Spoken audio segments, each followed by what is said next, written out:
Hey everyone, and welcome to this explainer. Today, we're diving into one of the wildest, most dramatic economic roller coasters in modern history.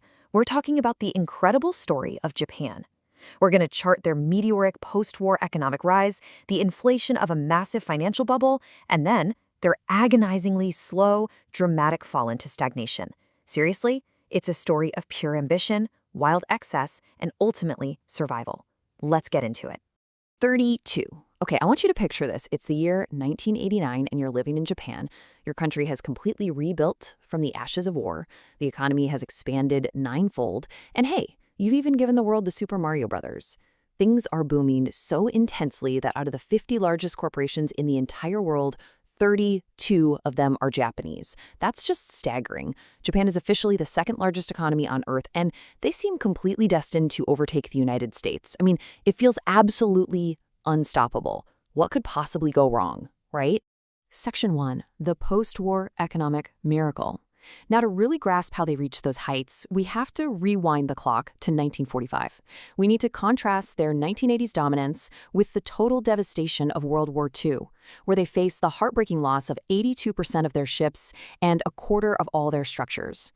So how exactly did they recover?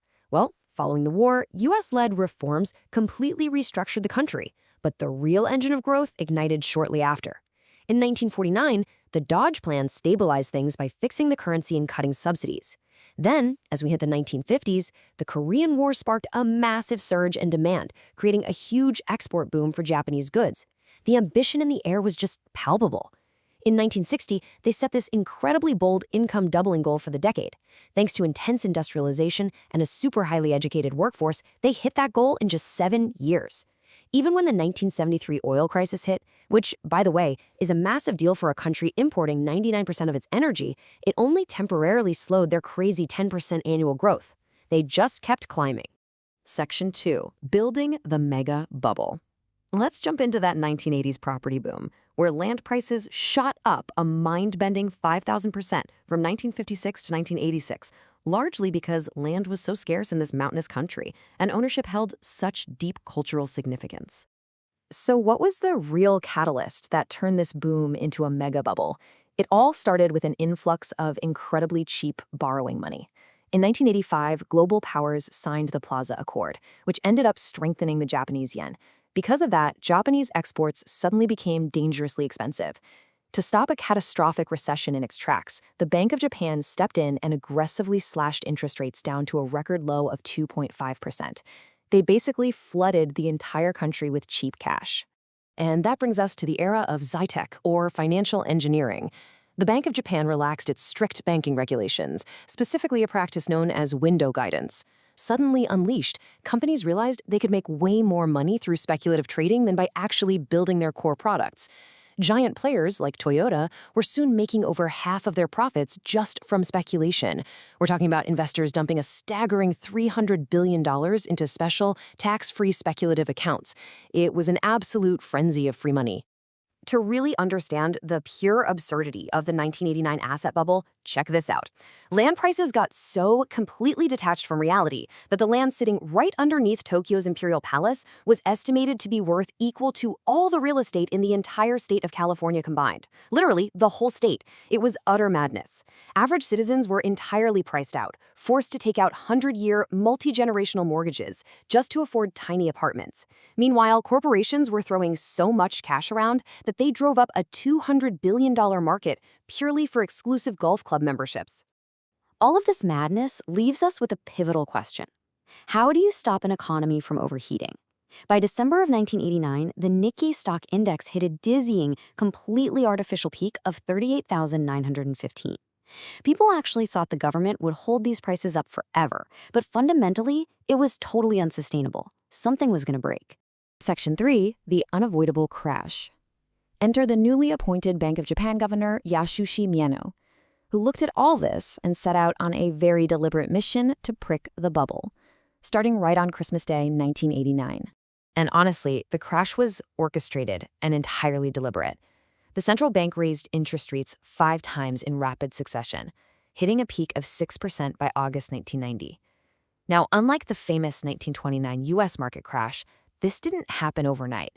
It was a gradual, devastating deflation that destroyed massive amounts of wealth. By 1992, the Nikkei index had plummeted 60%. Tokyo property prices fell 60% right alongside it. Consumer spending totally halted, and Japan plunged headfirst into a deep recession. Section 4. Zombie Loans and Stagnation. Moving into the 1990s, early government attempts to just spend their way out of the recession failed, giving way to the massive 1997 banking crisis. The real rot underneath the surface here was the zombie loan. When that massive bubble popped, major corporations couldn't pay back their loans. In a normal, healthy economy, these inefficient companies would just go bankrupt. But instead, banks decided to artificially keep them alive by lowering their rates or forgiving the principal. Hundreds of billions of dollars became tied up in these zombie loans. It completely paralyzed the banking sector and allowed these wildly inefficient companies to just shamble along, dragging the entire economy down with them. And the social toll of all this was profound. It gave rise to the Mado Giwazoku, the window seat tribe. Because Japan's labor market was super rigid and relied heavily on lifetime employment, companies couldn't actually fire their older workers, so they were sidelined, literally sent to sit by the windows all day with absolutely no work to do. And because these older workers were taking up headcount, there were zero opportunities left for the youth. This created a tragic lost generation and contributed heavily to a huge rise in social shut-ins. By 1998, this macroeconomic nightmare plunged Japan into what's known as a liquidity trap. It's an incredibly frustrating economic paradox. With falling prices and intense new competition from the four Asian tiger economies, people were anxious. So even when the central bank drove interest rates down to 0%, making money basically free to borrow, people still wouldn't spend. They hoarded their cash. This drove a devastating deflationary spiral that trapped Japan's once unstoppable growth at a staggering 0.8% average for 2 whole decades. The central bank was getting pretty desperate at this point, so they pioneered some highly debated countermeasures to fight the spiral. First, driving rates to essentially zero.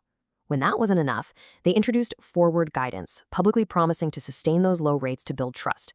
Finally, they actually invented quantitative easing, or QE, literally injecting pure cash directly into banks by buying up their assets. These were highly unconventional moves, but they forever changed the playbook of modern economics.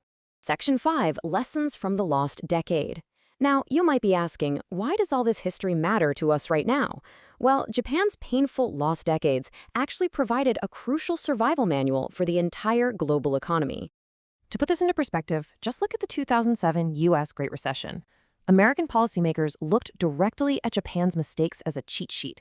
Where Japan was incredibly slow to clear out those bad zombie loans, the U.S. government immediately passed a $700 billion bank bailout to prevent collapse.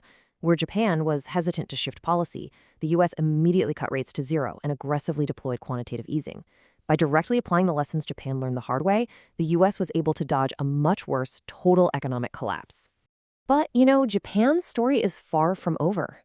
Today, they are facing a completely new frontier of supply-side problems, which leaves us with a really provocative question to ponder. Can an economy actually continue to grow when faced with a rapidly shrinking and aging population? Japan conquered the post-war ruins, they survived the ultimate mega bubble, but these new demographics, it's an unprecedented challenge. How they navigate this is going to be watched by the entire world, because once again, they might just be writing the survival manual for the rest of us. Thanks so much for joining me on this explainer today. Keep learning, and I'll catch you next time.